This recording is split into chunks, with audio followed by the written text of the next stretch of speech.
요한계시록 4장에 하늘의 문이 열리고 요한은 잠깐 하늘나라의 모습을 보게 됩니다. 그때 요한은 하늘 보좌에 하나님이 앉아 계시고 그 보좌를 둘러서 24개의 보좌들이 있는데 그 위에 24 장로들이 흰 옷을 입고 머리에 금면류관을 쓰고 앉아 있는 모습을 봅니다. 그리고 그 보좌 앞에 7 등불을 보았는데 그 등불은 하나님의 7 영이었다고 기록됩니다.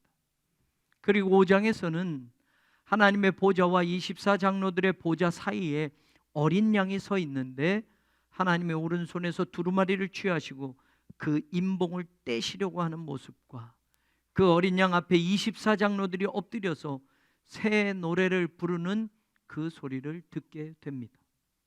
그 노래의 내용으로 바로 어린 양은 예수님이시라는 것을 우리는 알게 됩니다. 두루마리를 가지시고 그 임봉을 떼기에 합당하시도다. 일찍이 죽임을 당하사 각 족속과 방언과 백성과 나라 가운데서 사람들을 피로 사서 하나님께 드리시고 그들로 우리 하나님 앞에서 나라와 제사장들을 삼으셨으니 그들이 땅에서 왕노릇하리로다 라는 찬양의 소리입니다. 그리고 이어서 하나님의 보좌와 24 장로들의 보좌를 둘러선 어마어마한 숫자의 천사들을 봅니다. 그리고 그 천사들 또한 찬송을 합니다. 찬송의 내용은 이렇습니다. 죽임을 당하신 어린 양은 능력과 부와 지혜와 힘과 존귀와 영광과 찬송을 받으시기에 합당하도다. 그 어마어마한 천사들의 소리가, 그 찬양 소리가 끝나며 더 나아가서 하늘 위에와 땅 위에와 땅 아래와 바다 위에와 또 그 가운데 모든 피조물이 외치는 소리를 요한이 듣습니다.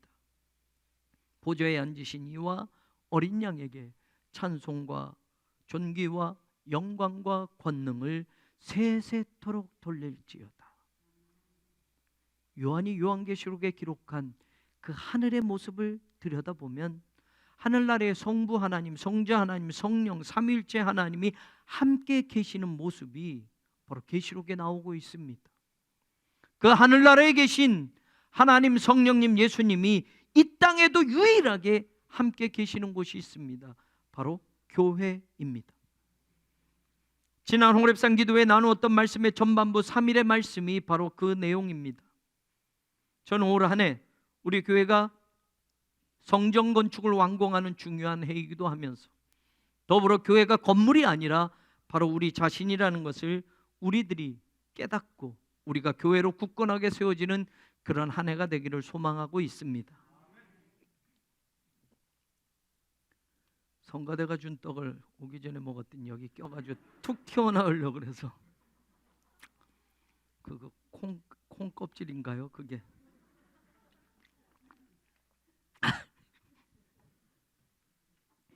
떡 고맙습니다. 바울은 고린도 교회 편지를 보내면서 이런 말을 합니다. 1장 2절에 고린도에 있는 하나님의 교회, 그 하나님의 교회를 설명하는데 곧 그리스도 예수 안에서 거룩하여지고 성도라 부르심을 받은 자들과 또 각처에서 우리의 주 곧 그들과 우리의 주 되신 예수 그리스도의 이름을 부르는 모든 자들에게 교회를 설명하는데 하나님의 교회라고 말하고 있고 그 교회가 무엇이냐라고 할 때 곧 고린도에 있는 건물로 세워진 어디 위치에 있는 그 교회가 아니라 성도라 부르심을 받은 자들이 하나님의 교회이고 각 처에서 예수 그리스도를 믿고 예수 그리스도를 고백하고 부르는 모든 자들이 하나님의 교회다라는 중요한 말을 하고 있습니다.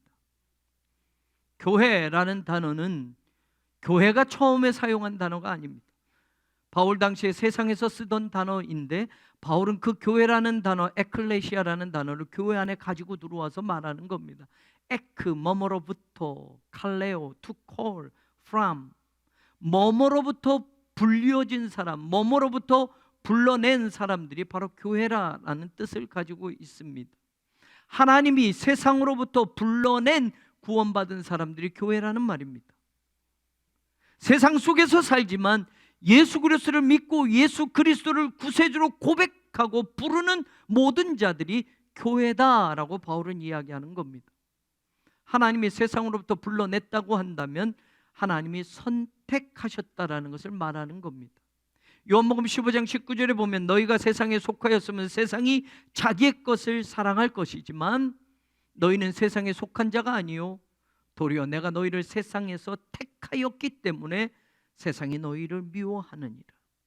하나님이 택하신 것이, 하나님이 세상에서 부르신 것이 교회이라면, 교회는 이전에는 세상에 속했기 때문에, 우리는 하나님의 사람을 불러내기 전에 세상 속에 있었던 사람들이기 때문에 세상이 우리를 사랑하는 것이 당연하겠지만, 이제는 세상에서부터 불러내졌기 때문에, 세상으로부터 하나님의 백성으로 부름 받았기 때문에 이제 세상은 교회를 미워하게 되어 있다라고 예수님이 하셨던 말씀입니다. 그러면 왜 하나님은 우리를 선택하셨는가? 왜 하나님은 우리를 불러내셨는가? 요한복음 15장 16절에 보면 너희가 나를 택한 게 아니요 내가 너희를 택하여 세웠나니, 이는 이유를 말합니다. 너희로 가서 열매를 맺게 하고 너희 열매가 항상 있게 하여서라는 말을 합니다. 우리를 택하신 이유가 뭐냐? 가서 열매를 맺게 하기 위함이었다. 그 열매가 한 번 맺고 끝나는 게 아니라 그 열매가 항상 맺혀지게 하기 위해서 우리를 선택하셨다라고 예수님이 말씀합니다. 왜 열매를 맺어야 하는가? 요한복음 15장 8절에는 너희가 열매를 많이 맺으면 내 아버지께서 영광을 받으실 것이요 너희는 내 제자가 되리라. 다시 말하면 교회는 하나님이 세상으로부터 불러내셨고 세상으로부터 선택하신 구원받은 백성들이라는 겁니다. 그 구원받은 백성들인 교회가 이 땅에서 해야 할 일은 무엇이냐? 열매를 맺는 일이고, 열매를 맺는 일이 하나님께 영광을 돌리는 일이고, 열매를 맺는 사람들이 곧 그리스도의 제자다라고 말하는 겁니다. 그러면 하나님의 교회는 하나님이 선택하시고 하나님이 부르셨다는 것을 알게 되는데, 그 부르심 속에 우리는 열매를 맺는 일을 하는 교회가 되어야 진짜 그리스도의 제자가 되는 교회가 되고 하나님의 영광 받으시는 교회가 된다라는 겁니다. 그런데 교회가 과연 제자가 몇 명이나 있을까요? 열매를 맺는 사람이 몇 명이나 될까요? 열매를 맺어야만 하나님이 영광 받으신다고 했고, 열매를 맺는 교회가 되어야 내 제자가 된다고 말씀하셨는데, 교회는 그리스도의 제자가 있는 교회입니까? 아니면 교회는 교회만 다니는 교인들이 있는 교회입니까? 교회는 저마다 예수 믿고 내가 복 받는 것에 관심 두는 사람들이 모이는 곳이 교회입니까? 아니면 하나님이 영광 받으실 열매를 맺는 사람들이 모여 있는 것이 교회입니까? 아니, 우리 교회는, 우리 새로운 교회는 한 사람 한 사람이 예수 그리스도의 제자로 이 교회의 구성원입니까? 하나님이 영광 받으실 그 열매를 맺는, 어쩌다 한 번 맺는 게 아니라 항상 그 열매를 있게 함으로 아버지께서 영광 받으시게 하는 그런 성도들이 있는 교회입니까? 우리 교회는. 우리가 맺어야 할 열매는 뭡니까? 하나님이 내게 축복해 주실 줄로 믿습니다 하는 그런 열매입니까? 살면서 축복받고 살면서 더 잘 살고 살면서 성공하는 것, 그게 우리가 맺어야 할 열매입니까? 그래야만 하나님이 기뻐하시는 겁니까? 하나님을 믿는 성도들이 서울대학교 가야 하나님이 그래 똑똑하구나 라고 기뻐하시는 겁니까? 영광 받으시는 겁니까? 하나님을 믿는 모든 사람들이 사업을 하면 돈 잘 벌어서 11조도 많이 해야 하나님이 영광 받으시는 겁니까? 하나님의 교회는 점점 숫자가 늘어서 교회 다니는 사람이 1000명, 2000명, 3000명이 돼야 하나님이 영광 받으시는 교회가 되는 겁니까? 우리를 선택하시고 우리를 부르신 것이 열매를 맺게 하기 위함이라면, 그 열매가 항상 있게 하는 것이고, 그래야 그게 영광 받으실 교회가 되고 그게 예수 그리스도의 제자된 교회라고 한다면 우리가 맺어야 할 열매는 무엇일까요? 마태복음 28장 19절에서 20절 보면 예수님이 하늘나라에 승천하시기 전에 제자들에게 교회에 당부하신 중요한 마지막 유언 같은 말씀이 있습니다. 그러므로 너희는 가서 모든 민족을 제자로 삼아 아버지와 아들과 성령의 이름으로 세례를 베풀고 내가 너희에게 분부한 모든 것을 가르쳐 지키게 하라. 볼지어다 내가 세상 끝날까지 너희와 항상 함께 있으리라. 주님이 이 말씀하시고 승천하셨습니다. 교회에게 당부하신 말씀은 교회 크게 지어라 라고 하시고 떠나신 게 아닙니다. 예루살렘에 옛날 구약의 제사만 드리는 성전이 있으니 이제 내 제자들이 모일 수 있는 건물 좀 크게 지어라. 예루살렘 구약의 제사 드리는 그 성전 옆에 성도들이 모이는 예배하는 교회를 크게 지어라 하고 가신 게 아닙니다. 숫자를 더 가득 채워라 라고 말씀하시고 가신 게 아닙니다. 제자를 만들어라 라는 것이 주님이 하신 말씀입니다.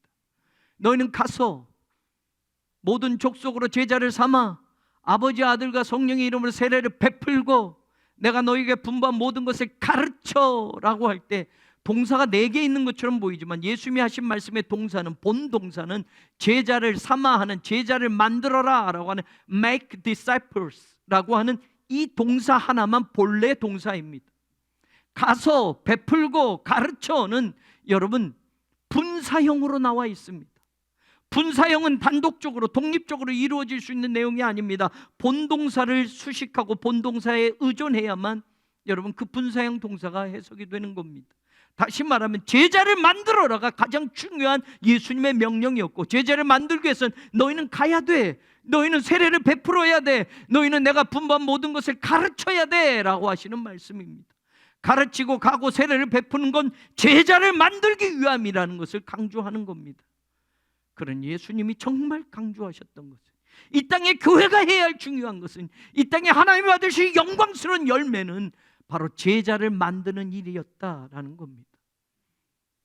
사람 숫자 늘리는 거라면 예수님은 늘 예수님 주변에 따라다니는 무리들을 자랑했을 겁니다. 나를 따라다니는 무리들 몇 명인 줄 알아? 라고 큰 소리 치셨을 겁니다. 내가 한번 뜨면 나를 쫓아다니는 사람들이 얼마나 많은 줄 알아? 라고 하실 겁니다. 그런데 어느새 교회는 무리의 숫자를 자랑합니다. 몰려다니는 사람, 교회만 다니는 사람이 성도인 것처럼, 그리스도의 제자인 것처럼 자랑하게 되었습니다.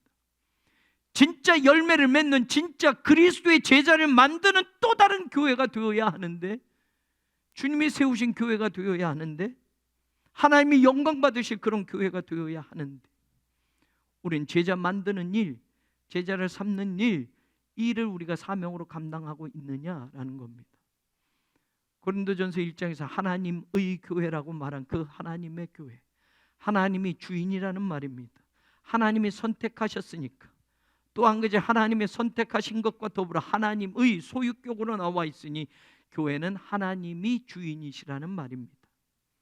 여러분, 주인이 다 책임져 주시는 거 아닙니까? 하나님이 교회의 주인이라면 그 주인이 모든 것을, 교회에 필요한 모든 것을 다 공급해 주는 것이 아닙니까? 주인인데 책임을 지지 않는다니요. 주인인데 아무런 것도 공급해 주지 않는다니요. 하나님의 교회라고 말할 때 하나님이 주인이시다라는 것을 생각함과 더불어 똑같이 생각할 수 있는 건 뭐냐? 하나님이 주인이 된 교회는 하나님이 모든 것을 은혜로 채우시고 베풀어 주신다는 것이 중요한 말씀입니다. 고린도전서 1장 2절에 그렇게 말하고 4절에서 바울이 이런 말을 해요. 그리스도 예수 안에서 너희에게 주신 하나님의 은혜로 말미암아, the grace of God, 하나님의 은혜인데 which was given you in Jesus Christ. 하나님이 은혜로 너희에게 주셨다라고 말합니다. 하나님의 은혜가 너희에게 주어졌다라고 말합니다. 그러니 여러분, 하나님이 교회의 주인이면 하나님이 모든 것을 은혜로 교회에 주신다라는 말입니다.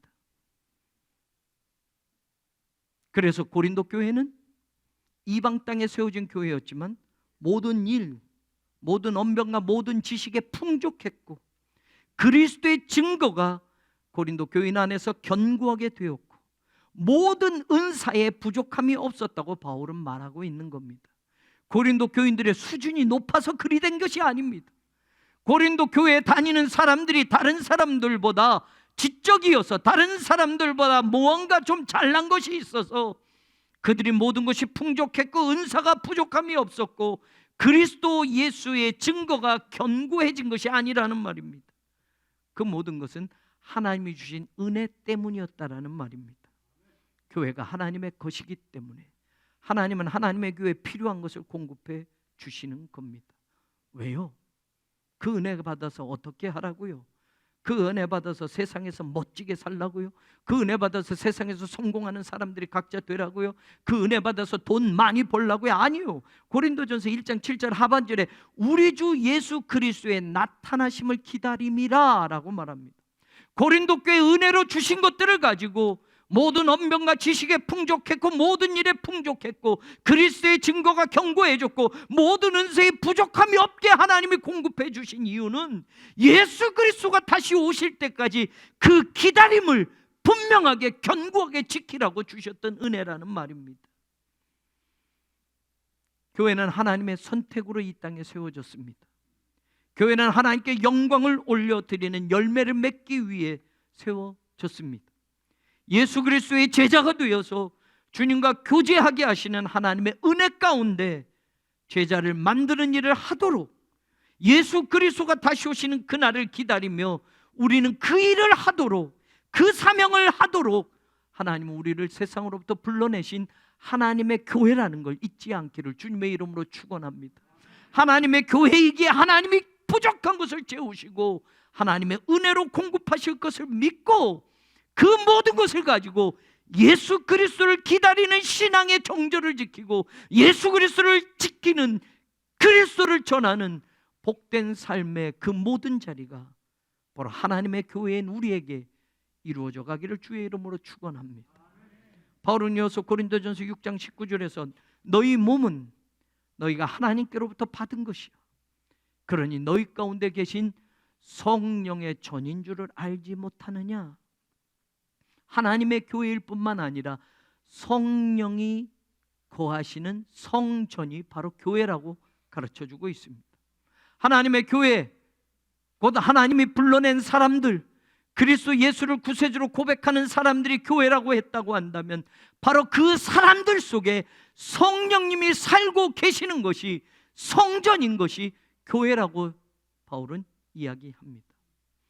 교회는 성령이 계시는 성전이 되어야 합니다.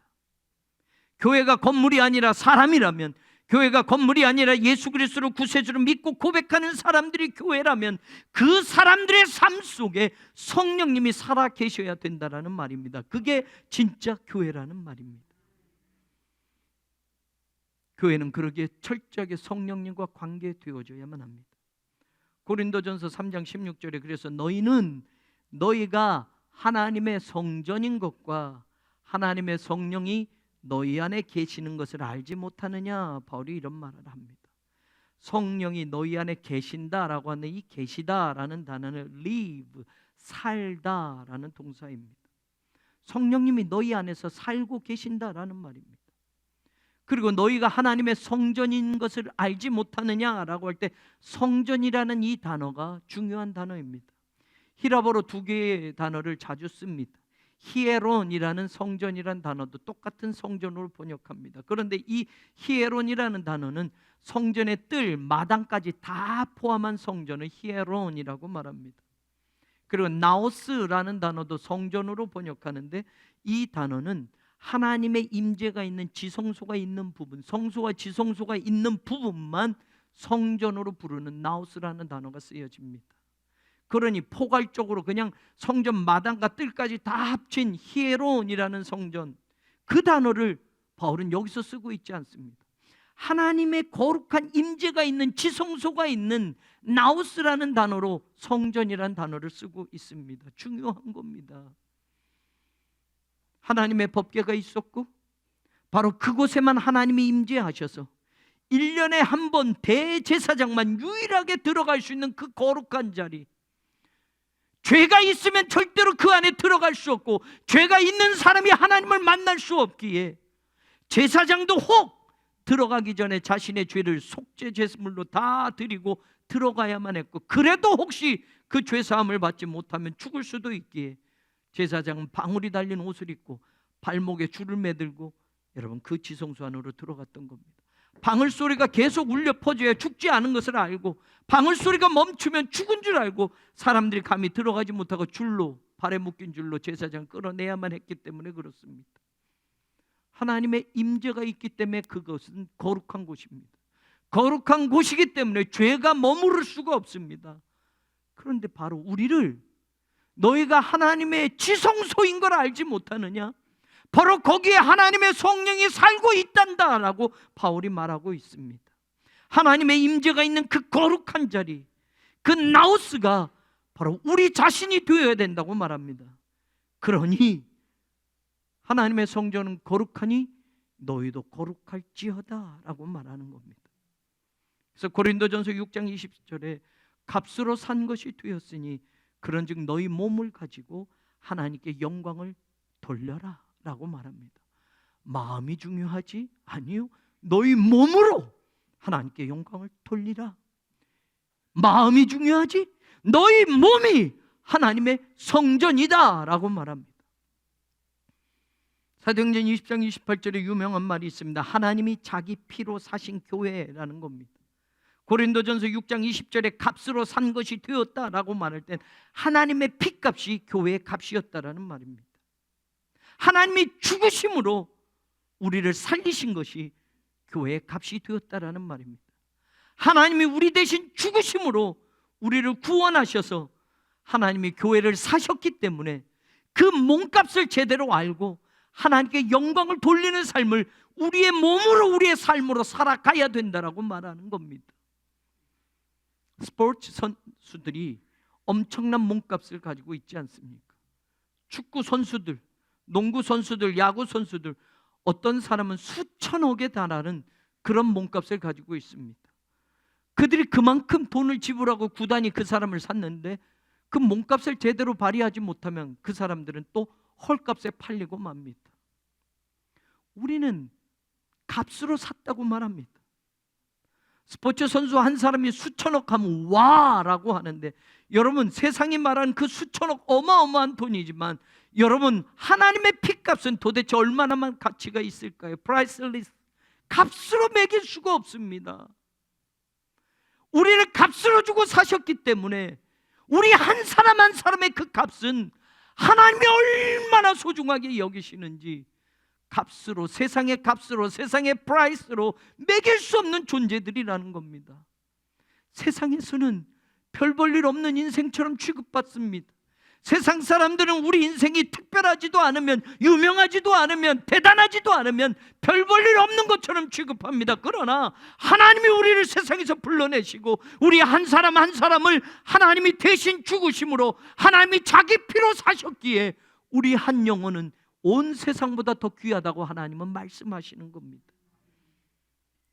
이 값을 가지고 하나님이 우리를 사셨기에 우린 이 삶을 하나님께 드리면서 살아야 하고, 내 삶으로, 내 몸으로, 내 인생으로 하나님께 영광을 돌리라는 이 말씀이 오늘 교회가 들어야 할 말씀이라는 걸 놓치지 않기를 원합니다. 그래서 바울이 로마서 14장 8절에 유명한 말을 고백합니다.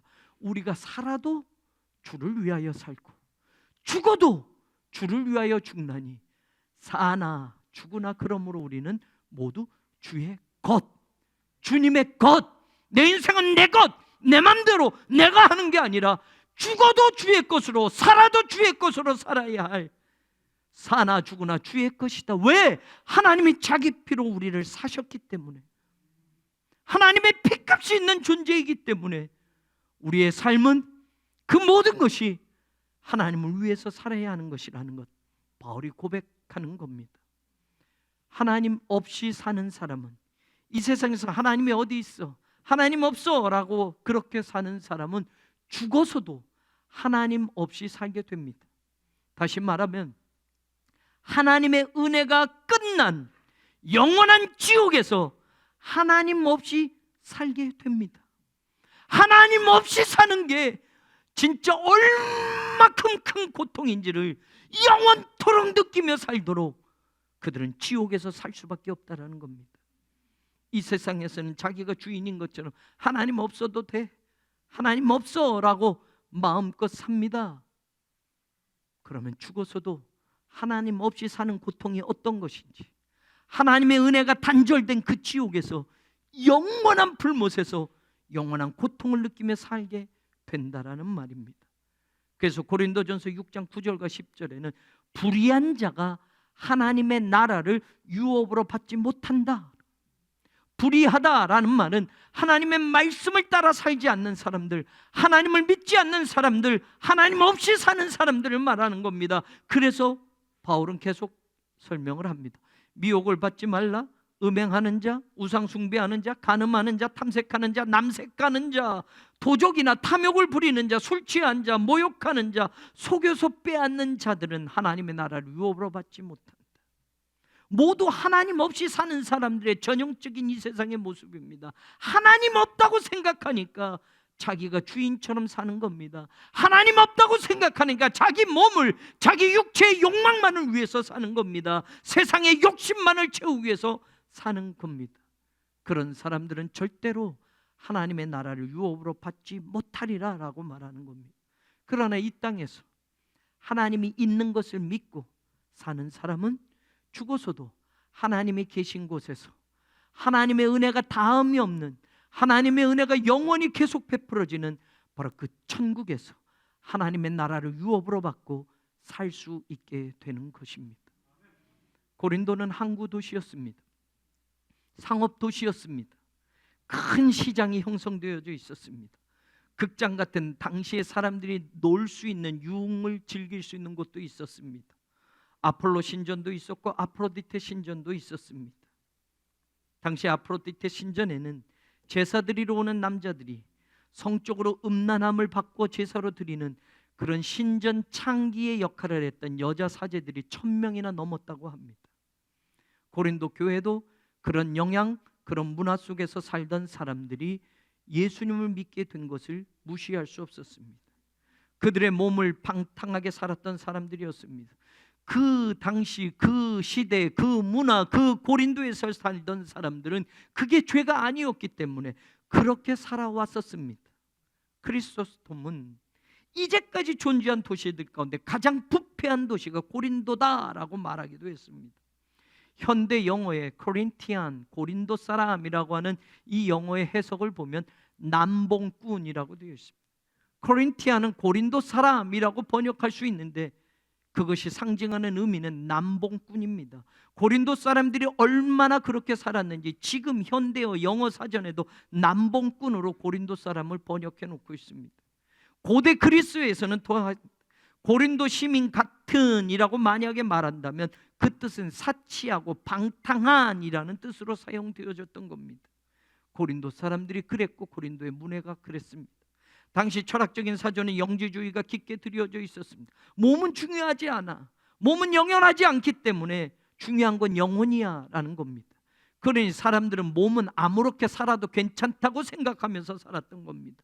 예수님을 믿게 된 교인들마저도, 고린도 교인들마저도 몸으로 음란함을 버리지 못하고 삽니다. 몸으로 자신의 육체의 욕망만을 채우고 살았습니다. 그래서 고린도 교회 편지하는 5장 1절에 이렇게 말합니다. 너희 중에 심지어 음행이 있다 함을 들으니 그런 음행은 이방인 중에도 없는 것이야. 누가 그 아버지의 아내를 취하였다 하는 도다. 예수 믿고 교회는 다니는데, 고린도 교인인데 그 교인 가운데 음행을 하는 사람들, 그 음행은 세상 사람들도 그 정도까지는 아니야 라고 바울이 말합니다. 어떻게 자기 아버지의 아내를 음행할 수 있느냐 말입니다. 그건 둘째치고 그 다음에 하는 말이 있습니다. 그리하고도 너희가 오히려 교만하여져서 어찌하여 통한이 여기지 아니하느냐. 그 일 행한 자를 너희 중에서 쫓아내지 아니하였느냐라고 바울이 쓰고 있습니다. 고린도전서 6장 15절에 너희 몸은 그리스도의 지체야. 그리스도의 지체를 가지고 육체의 욕망만을 위한 창녀의 지체를 만들고 살 수 있겠느냐? 결코 그럴 수 없어 라고 바울은 말하는 겁니다. 우리 몸은 하나님의 성령이 거하고 계시는, 우리 몸은 하나님의 성령이 계시는 성전이어야 합니다. 우리는 마음만 하나님 받으시오가 아니라 우리 몸으로도 하나님께 영광을 돌리며 살아야 할 교회라는 사실을 잊지 않기를 바랍니다. 건물을 짓는 저 교회가 교회가 아니라 4280평의 저 건물이 우리 새로운 교회가 아니라 여기 있는 여러분 한 사람 한 사람이 하나님이 세우신 교회요, 성령님이 살고 계시는 교회가 되기를 주의 이름으로 축원합니다. 에베소서 1장 23절에 바울은 교회는 그리스도의 몸이다라는 말을 합니다. 교회는 그의 몸이니 22절에서는 하반절에 그를 만물 위에 교회의 머리로 삼으셨느냐. 예수님은 교회의 머리가 되시고 우리는 교회의 몸이 된다라고 말합니다. 골로새서 1장 18절도 그는 몸인 교회의 머리시다라고 분명히 말합니다. 교회가 예수 그리스도의 몸이라고 한다면 몸은 살아 있어야 합니다. 죽은 몸은 아무 소용이 없습니다. 죽은 몸은 아무것도 할 수 없습니다. 바울이 교회가 그리스도의 몸입니다 라고 말할 때 그 몸은 살아있는 것을 말하는 겁니다. 그런데 그 몸 혼자 살 수 없습니다. 교회의 머리가 그리스도라고 한다면 그 몸은 머리와 붙어 있어야만 됩니다. 다시 말하면 교회는 그리스도의 몸이기에 그 몸은 머리 대신 그리스도와 절대로 떨어져서는 안 된다는 걸 바울은 이야기하고 싶었던 겁니다. 그래서 골로새서 2장 19절에 보면 온 몸은 머리로 말미암아 마디와 힘줄로 공급함을 받고 연합하여서 하나님이 자라게 하심으로 자라느니라 라고 말합니다. 교회가 그리스도의 몸이고 그리스도가 교회의 머리라고 한다면 교회와 그리스도는 절대로 분리되어질 수 없습니다. 교회와 그리스도는 하나여야 합니다. 교회와 그리스도는 한 몸이어야 합니다. 우리가 그리스도와 떨어질 수 없다는 말입니다. 교회 올 때만 우리가 교회가 아니라 이 문 밖에 나가서 세상 속에서 세상 사람들과 섞여 살 때에도 머리 대신 그리스도와 우리는 분리되지 않는 그런 삶을 사는 교회의 역할을 해야 된다는 말입니다. 내가 이 반석 위에 내 교회를 세우리니 음부의 권세가 이기지 못하리라 주님이 말씀합니다. 이 반석 위에라는 말은 베드로가 반석이라는 뜻이기에 베드로 위에 내 교회를 세우니 음부의 권세가 이기지 못한다고 말씀하신 게 아닙니다. 그런데 어찌해서 가톨릭은 아직도 이 말씀을 해석할 때 이 반석을 베드로라고 해석하고 있습니다. 예수님이 베드로의 교회를 세웠으니 베드로가 제1대 교황이 되고 그 교황마다 천국의 열쇠를 가진 상징으로 그들은 열쇠를 가지고 있습니다.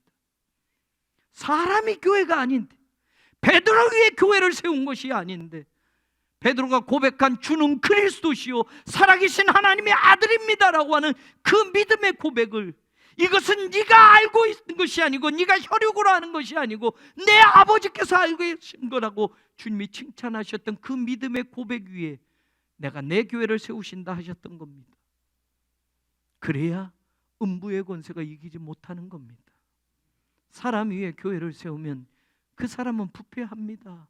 여러분 교황이 지금 220 몇 대라고 하는데 220여 명의 교회에 그 머리가 되는 이 반석이 되었던 그 교황들이 여러분 온전한 사람들이 다 되었을까요? 천만에요. 교황들 가운데는 말로 할 수 없는 엄청난 죄를 저지른 사람들도 많이 있습니다. 그러면 그들이 고백해야지요. 이 반석은 사람이 아니었습니다. 믿음이었습니다 라고 고백해야죠. 그러나 그들은 아직도 바꾸지 않고 있어요. 그러니 교황이 절대 무호소를 유지하고 있는 겁니다. 교황은 성경의 권위와 똑같이 인정하는 겁니다. 그래서 그들은 교황의 교시가 내려지면 그것은 하나님의 말씀인 성경과 똑같이 믿고 있는 겁니다. 그러니 교황의 교시 가운데 엄청난 게 뭡니까? 마리아는 종신처녀였다. 마리아는 죽지 않았다. 부활했다. 성경에 나오지도 않는 걸 교황이 말한 것을 성경에 나오는 것과 똑같이 그들은 믿고 고백하는 거예요. 여러분, 주는 그리스도시요 살아계신 하나님의 아들입니다 라고 하는 그 믿음 위에 교회가 세워져야 여러분 그 교회는 음부의 권세가 이기지 못하는 겁니다. 사망 권세가 교회를 이기지 못하는 겁니다. 교회가 가진 건물 때문이 아닙니다. 교회에 나오는 사람의 숫자 때문이 아닙니다. 교회가 가진 세상의 권력이나 교회 안에 쌓둔 황금 때문이 아니라는 걸 우리는 알아야 합니다. 오직 머리가 되신 예수 그리스도가 교회와 하나 되기 때문에 모든 능력은 머리 되신 예수 그리스도로 말미암아 각 몸의 마디와 힘줄로 공급되어지고 몸의 지체들로 그 능력이 모아져서 연합하여 그리스도의 몸으로 자라기 때문에 절대로 사탄이, 절대로 음부의 권세가, 절대로 하데스의 문이 교회를 삼킬 수도 없고 이길 수도 없다는 것을 우리는 알아야 합니다. 그런데 교회가 예수님에게 집중하지 않고 사람의 숫자 늘리기에 집중하려고 합니다. 제자 만드는 것보다 헌금의 액수에 집중하려고 합니다. 교회가 세상의 권력을 쫓아가려고 합니다. 세상의 황금을 교회 안에 가득가득 쌓아 놓으려고 합니다. 이미 교회 역사 2000년 동안 우리는 머리 대신 그리스도와 떨어진 그 교회들이, 그 머리에 사람이 앉아있고 교황이 앉아있던 그 교회들이, 황제보다 더 큰 권력을 가지고 세상에서 남부러울 것 없던 그 교회들이, 세상에 가장 화려한 건물을 지어놓았던 그 교회들이, 세상의 황금과 대단한 보물들을 교회 안에 가득가득 쌓아놨던 그 교회들이 타락하고 무너지고 부서졌던 모습들을 우리는 2000년 역사 가운데 수도 없이 보아왔습니다. 오직 머리 대신 예수 그리스도와 하나가 될 때, 머리 대신 그리스도와 떨어지지 않을 때만 교회는 능력을 갖게 됩니다. 하나님이 자기 피로 사신 교회이기 때문에 십자가의 보혈로 우리의 죄를 씻어주시고 의롭게 하셨으며, 세상 풍조를 따르고 공중의 권세 잡은 자를 따라 살며 허물과 죄로 죽었던 우리를 십자가의 그 피값으로 살리셔서 하나님의 자녀로 삼아주신 예수님의 사랑과 은혜를 잊지 않고 주님과 영원히 떨어지지 않는, 그리스도와 떨어지지 않는 하나 되는 교회가 되어야만 합니다. 그리스도의 피가 영원한 속죄를 이루사 단번에 성소에 들어가셨고 우리는 거룩함을 입게 되었습니다. 요한일서 1장 7절에서는 예수의 피가 우리를 모든 죄에서 깨끗하게 하였다라고 선언합니다. 예수의 피를 힘입어 그래서 성소에 들어갈 담력을 얻었습니다. 하나님이 계신 그 성소로 예수의 피를 입어 영원한 속죄를 이뤘고 깨끗하게 되었으니 지금이라도 하나님이 계신 곳에 우리가 직접 들어가 하나님을 만날 수 있게 되었다라는 말입니다. 그래서 예수님의 몸으로 닫혀졌던 성소와 지성소의 그 휘장을 찢어 놓으시고 새로운 살 길을 우리에게 열어 놓으셔서 십자가의 보혈로 우리는 하나님께 지금이라도 언제라도 가까이 나아갈 수 있게 되었기에 그 구원의 길을 오늘 우리는 걸어가는 겁니다. 교회는 삼위일체 하나님이 관계하시는 거룩한 곳입니다. 교회는 삼위일체 하나님이 이 땅 위에 세우시고 우리와 함께 하시는 거룩한 장소입니다. 예수님은 교회의 머리로 계시고 성령님은 우리 가운데 살고 계시고 하나님은 자기 피값으로 교회를 사셔서 하나님의 소유가 되게 하셨습니다. 그 은혜의 풍성함을 따라 주님이 다시 오실 그때까지 교회의 목적과 사명과 기능을 감당하며 그리스도 안에서 하나님이 베풀어 주신 그 은혜를 가지고 땅 끝까지 나아가 모든 사람들을 그리스도의 제자로 삼는 우리 교회가 되기를 주의 이름으로 축원합니다.